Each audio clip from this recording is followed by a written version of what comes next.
Welcome, friends, to a deep dive into the most intricate realms of human emotion. Today, we won't just talk about a film, but about a visual poem, an artistic masterpiece that touches the soul and strums the chords of nostalgia. 5 centimeters per second, Byasoku go Sentimeteru, by Japanese director Makoto Shinkai, is not just an animated film, it is a mirror reflecting our struggles with distance, the cruelty of time, and the bitterness of love that fades like falling petals. The film unfolds across 3 segments, 3 temporal moments in the lives of Takaki Tono and his childhood friend Akari Shinohara. It's a story that doesn't focus on grand events, but on the small, minute details that shape the course of our lives and determine the destinies of our relationships. It's a tale of separation, waiting, and the lost hope of recapturing what has passed. How fast do cherry blossom petals fall? 5 centimeters per second. This is the speed the film tells us life moves, relationships change, and love may gradually dissipate, so slowly it's barely noticed, yet as inevitable as the changing seasons.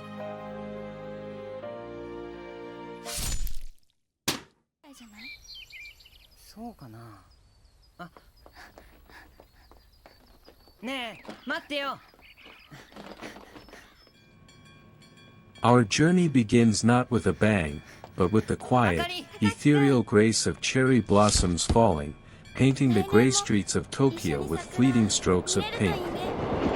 It's in this delicate tapestry of urban life that we first meet Takaki and Akari, 2 young souls bound by a connection so profound, it seemed to transcend the very concept of friendship. Their innocence was a luminous thing, reflected in shared glances and whispered secrets. They found solace in each other, a refuge from the often overwhelming world, a quiet corner understood only by their intertwining hearts.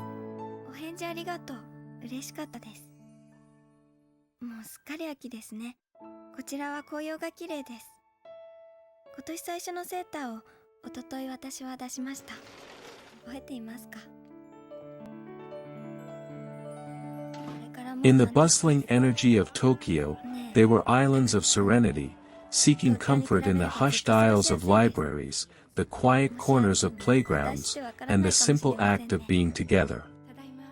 They were delicate, yet resilient, much like the cherry blossoms themselves, beautiful, yet transient. Akari was a reflection for Takaki, a mirror in which he saw not just himself, but a purified, brighter version of his own soul.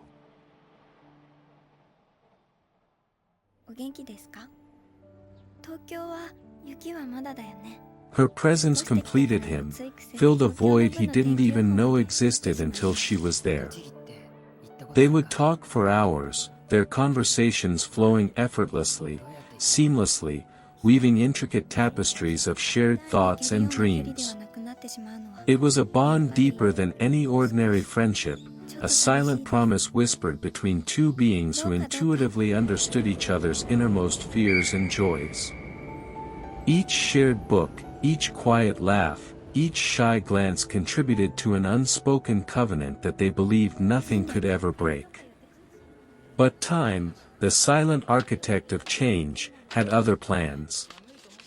The first tremor in their idyllic world came with Akari's decision to move to Tochigi, a prefecture now suddenly rendered distant, imposing a physical chasm between their intertwined lives. This was the first crack, a nascent fissure in the perfectly formed crystal of their shared existence. Distance, a word that once held little meaning, began to assert its formidable presence, a cold reality seeping into their warm bubble. Yet, hope, resilient and persistent, continued to burn in the flickering flames of their exchanged letters.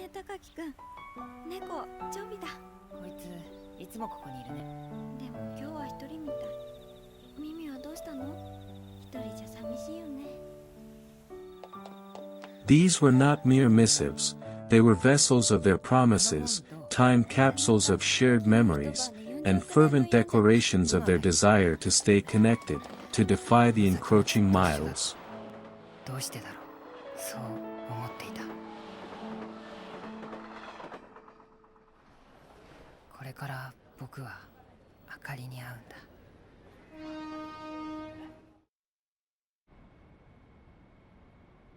Each letter became a lifeline, a tangible link across the growing void, filled with the warmth of past laughter and the longing for future reunions. As winter descended, bringing with it a harsh, biting chill and a blanket of relentless snow, a deeper, more profound separation loomed. Akari was to move even further away, to Kagoshima. 栃木の公立に手続きするってごめんね。ごめん。耳が痛くなるくらい押し当てた受話器越しにあかりが傷つくのが。 This news was a cold shock, a finality that Takaki could not bear.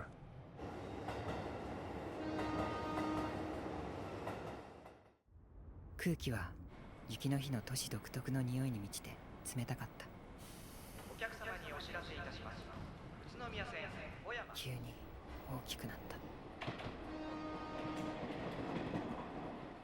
Driven by an overwhelming impulse, a desperate yearning to bridge the ever-widening gap, Takaki made a momentous decision. He would undertake a long and perilous journey to meet Akari one last time. 宇都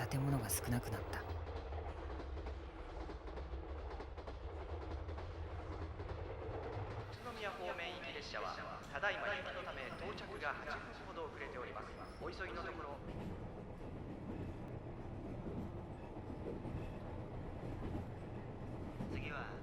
It was an act born of love and desperation, a last-ditch effort to cling to the fragments of a bond he refused to let wither.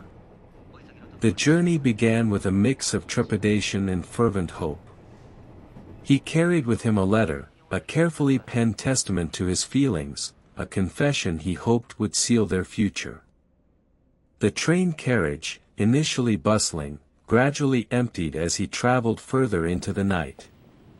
The snow outside intensified, falling in thick, silent curtains, transforming the familiar landscape into an otherworldly realm of white. Each minute dragged on, marked by the rhythmic clatter of the train wheels and the relentless accumulation of anxiety in his chest. Then came the delays. The first announcement, a minor setback. Then another, and another. The train, a symbol of progress and connection, became a slow, agonizing crawl, then a complete halt. Stranded in the middle of nowhere, surrounded by an endless expanse of snow-covered fields, Takaki felt a chilling despair seep into his bones. His mind raced, consumed by a single, agonizing question: would Akari wait for him? Would their tender bond, so delicate and beautiful, truly withstand the stubborn, unyielding force of these circumstances?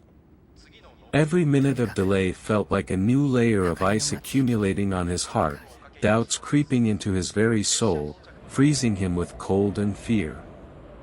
He could only imagine Akari, alone in the deserted station, the warmth of the waiting room slowly fading, her hope dwindling with each passing hour. He clutched the letter, its edges softened by the warmth of his hand, a fragile beacon of his intent. But then, in a cruel twist of fate, as he momentarily released his grip, a sudden gust of wind snaked through the drafty carriage, snatching the letter from his grasp. He watched, helpless, as it danced away, swallowed by the swirling snow outside the window. It was a moment of profound devastation, a silent scream in the desolate night. His last words, his deepest feelings, lost to the indifferent winds. But even that loss could not deter him. The thought of Akari, waiting, hoping, pushed him forward through the darkest hours. When he finally arrived, the station was a ghost town, swallowed by the late hours and the unrelenting snowstorm. He was numb with cold, stiff from the journey, and heavy with despair. But then, he saw her. Akari. Sitting patiently on a bench, a small figure illuminated by a single, dim light, a silent testament to her unwavering loyalty. It was a magical moment, beyond all expectations, a reunion against all odds. They met under a snowy sky, in a deserted train station, as if time itself had graciously stopped, granting them one last, precious chance. They found refuge in a small, unheated waiting room, the silence broken only by the gentle murmurs of the snow outside. Akari had brought food, a small bento box, warm and comforting. They ate in quiet companionship, the simple act of sharing food feeling profoundly intimate after such a journey. The warmth of the rice, the gentle steam rising, was a stark contrast to the biting cold outside, a small bubble of warmth in a vast, frozen world. They exchanged words, simple and soft, recounting their separate journeys, filling the gaps of lost time. And then, it came. The crucial moment. Their first kiss. It was a kiss as cold as the winter air, yet filled with an undeniable warmth that radiated from deep within their souls. It was a kiss that expressed all their suppressed feelings, a silent symphony of longing and connection. A love defying the vast distance that had sought to tear them apart, a promise whispered without words, a bond they believed nothing could break. In that moment, the world outside, with its snow and its endless delays, ceased to exist. Only they, and the quiet beating of their hearts, mattered. But the sad irony, the cruel twist of fate, lay not in the physical separation, but in what immediately followed that kiss. As Takaki held Akari close, a profound, almost crushing realization washed over him. He felt the distance between them widen, not physically, but spiritually.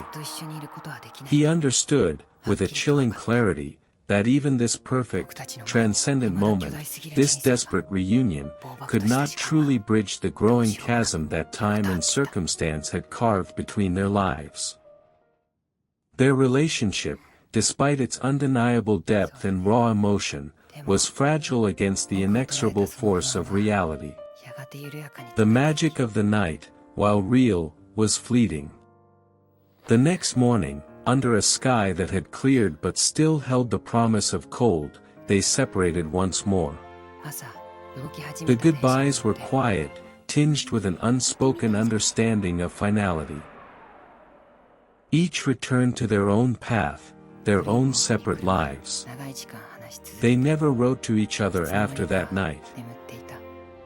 The lost letter, a physical manifestation of their unspoken future, had become a grim prophecy.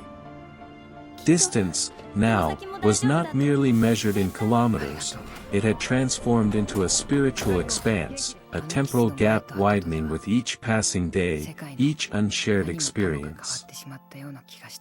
That arduous journey, undertaken with such hope and desperation, had, ironically, revealed a painful truth, that love alone, no matter how pure or profound, is simply not enough to defy a reality that relentlessly imposes its will. The cherry blossoms continued to fall outside, each petal a silent testament to the fleeting beauty and inevitable end of things.